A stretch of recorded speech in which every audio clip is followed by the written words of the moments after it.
everybody. Here I am today to answer 10 questions we were asked about the TSS sponsorship work visa, subclass 42, the famous sponsorship visa.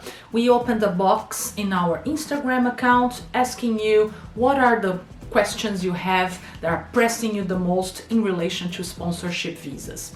As we season the coronavirus epidemic in Australia and we are starting to emerge after it's been and gone, we have seen lots of businesses wanting to sponsor overseas workers again, mainly those who are already here due to the travel restrictions coming into Australia right now. So we got some interesting questions and I'm here to answer you our 10 questions about sponsorship visa today. The first one is from someone called Flavia, who asked us, is there a minimum salary established by the Department of Immigration according to occupations? Well, there is a minimum salary, but it's more like a blanket for all occupations, unless there's what is called a caveat in your occupation. So for example, anyone from any occupation applying for a sponsorship visa has to be paid a minimum salary according to the TSMIT, which is the abbreviation for the minimum salary for this visa. At the moment, we are on the 1st of July 2020 as I record this. At the moment, that minimum salary for all occupations is $53,900 plus super per year, unless your occupation has what is called a caveat, which is a restriction that says this occupation requires a higher salary. For example, marketing specialists, you cannot just earn the minimum, you need to earn $65,000 per year plus super. If you are a management consultant, your minimum salary is $90,000 plus super per year. So not a lot of occupations have this restriction of salary, but a few do. So check with us if your occupation has that restriction before you negotiate your sponsorship and work contract with a future employer. Then we have another question that says, can I negotiate my salary with my sponsor? Well, you can, as long as it is a salary offered above the minimum for all occupations or for your caveat if you have an occupation that has a restriction. So you don't have to earn just the minimum. It's up to you and your employer to negotiate what salary package you are going to earn, and it's all good as long as you earn more than the blanket minimum or the minimum for your occupation in particular. Then we got a question from Rob. When do I have to provide my English test results? That's a very good question and that happens a lot. So if you're not from one of the English-speaking countries, UK, Ireland, US, Canada, New Zealand, when applying for the majority of visas in Australia, you will have to provide an English test results. At the moment, the Department of Immigration accepts IELTS, PTE, Cambridge Advanced, TOEFL, and the Occupational English Test. If you are applying for the majority of visas we have out there, in most cases, you must achieve the minimum score required before applying for your visa. The 482 TSS sponsorship visa, however, is one of the few visas where you can lodge your application and provide the English test results after. That doesn't mean the department will wait for you endlessly until you reach the minimum score. You have a very small period of time there where you should be providing your results after the lodgement if you haven't done so before applying.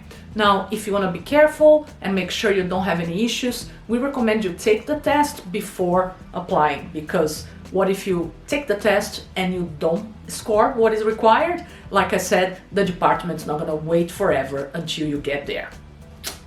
Now, we have another question from Daniel. Can I change employers? And if yes, when can I start working for the new employer? Very good and very frequent question that we get asked as well. So I like to say that sponsorship is a normal employment contract. You are not tied forever to your employer, and your employer is not tied forever to you. It's a normal employment relationship. So The difference really is that if you leave your employer or if your employer fires you, your visa is depending on that job. So you will be given 60 days to find another employer. A lot of people find another employer first and then they resign, which is the best scenario. So if you're unhappy with your sponsor and you want to find another job, ideally you would find the other job, get a job and sponsorship offer, and then resign from your current sponsor. So the new employer, you can only start working for that new employer once the new employer has taken over your sponsorship, which means they will have to apply to get a nomination approved, which is an application for the position you're going to hold in that company. So yes, you can change employers, but not normally, like if you were a permanent resident or a citizen. There's a little bit of paperwork involved there, and you can only start working for the new employer after that has been approved, which is called a nomination transfer. Then we have another question from another Daniel. Do I have to have work experience to apply for the sponsorship visa? Yes, you do. Before the TSS visa was implemented in March 2018, before then we had the 457 visa, which was a visa that did not require such work experience per se. You could have just a qualification in the same occupation that you're being offered here. But with the advent of the TSS replacing the 457 visa, the rules for that visa changed to make sure that people were job ready, which means, yes, you not only have to have the right qualification, but you also need to have at least 2 years of full-time work experience in the same or a very similar occupation than the one you are being offered here. Two very important things. In some cases, you can replace that qualification with work experience. So if you're being sponsored in a marketing position and you don't have a bachelor degree in marketing, but you have a lot of work experience, we may be able to replace that qualification with work experience, but you will always have to meet at least those 2 years full time if you have a qualification. Now, a lot of people also ask us, and I think that's a question here. Yes, it is the next question. Does it have to be full or part-time work experience? So the policy says it has to be full-time, but the policy also allows people to replace full-time with part-time work experience, but it has to be an equivalent amount of time. So if you have been working part-time, instead of showing 2 years of experience, you have to show 4. So they cut it in half. So if you have 1 year part-time work experience that you want to use, it will only be counted as 6 months. So rule of thumb, it's pro rata equivalent. If you need to show 2 years full-time, it's the equivalent 4 years of part-time experience. Next question is from Melissa, and she asks, will the TSS visa give me PR in the future? So for those of you who don't know, PR means permanent residence, and the answer to this question is it depends. It depends on the occupation you're being sponsored under.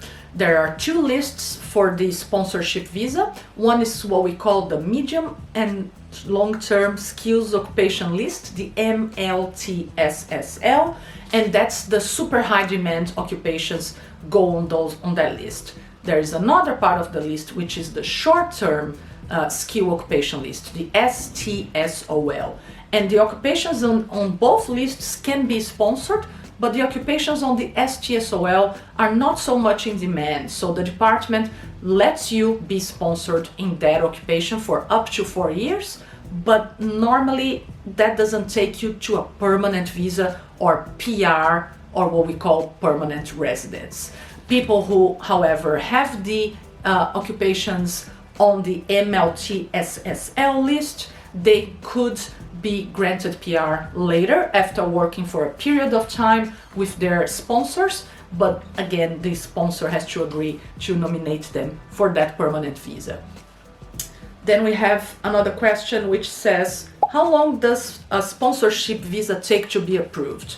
It all depends on the current Department of Immigration's guidelines. So beginning of 2002, applications were going really well. The department was processing everything very quickly, and it was taking an average of 2 months for an approval from lodgement to grant.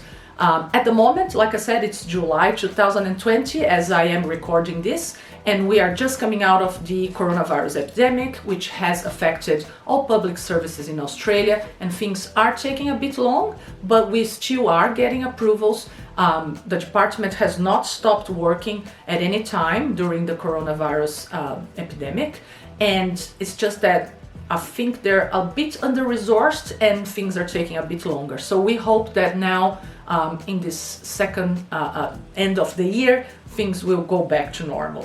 But a lot of people also ask us if the sponsorship visas is still possible and if the department is still approving, since a lot of Australians might have lost their jobs. And the answer is yes, we do get approvals for sponsorship visas. We got them throughout the whole epidemic, as long as the company proves that they couldn't find an Australian to fit that position, everything's going as normal. The next question is, does my application need to be approved before my current visa expires? Very good question. So if you're in Australia when you apply for your sponsorship visa, or for any visa for that matter, when you lodge your application, if it's a valid application, if it's being properly done, you will be granted a bridging visa.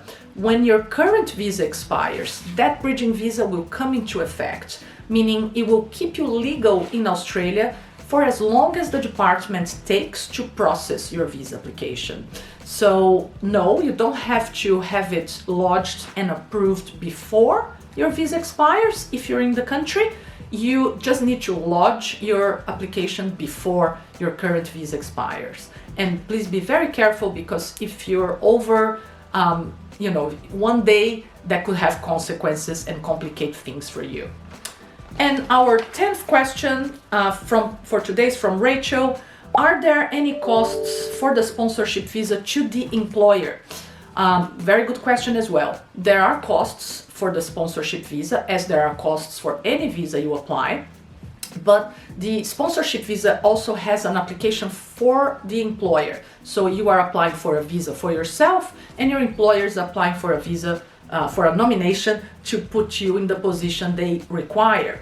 So by law, the cost of that application, of the nomination application, must be paid by the employer. The costs for your visa can be negotiated between you and your employer. So you can say, I can pay for my visa expenses, or the employer can say, I want to help you and I want to pay for all that's involved, but only when it comes to your visa application. Everything about the nomination, the government fee, the Skilling Australians Fund, which is a contribution all employers have to make to a training fund for Australians, and any migration agent fees have to be paid by your employer. So if you want to know more about fees, as they change all the time in the department, contact us. We don't know when you're going to be watching this, and we can let you know more, and we can also see if you qualify for a sponsorship visa. And if you do, we'll be happy to work with you, and we can also give you a quote for our professional fees to prepare and lodge everything for you. But most importantly, working with a registered migration agent and agents as experienced as us here at Bravo will minimize mistakes for you and speed things up, and mean it's going to be a stress-free process. And only an experienced agent knows the subtleties of the law and what to do better in practice. So we look forward to hearing from you. In the meantime, we hope those questions have been good for everyone who asks them. The answers have been clear, and for those of you who are watching as well. Thank you so much, and stay safe.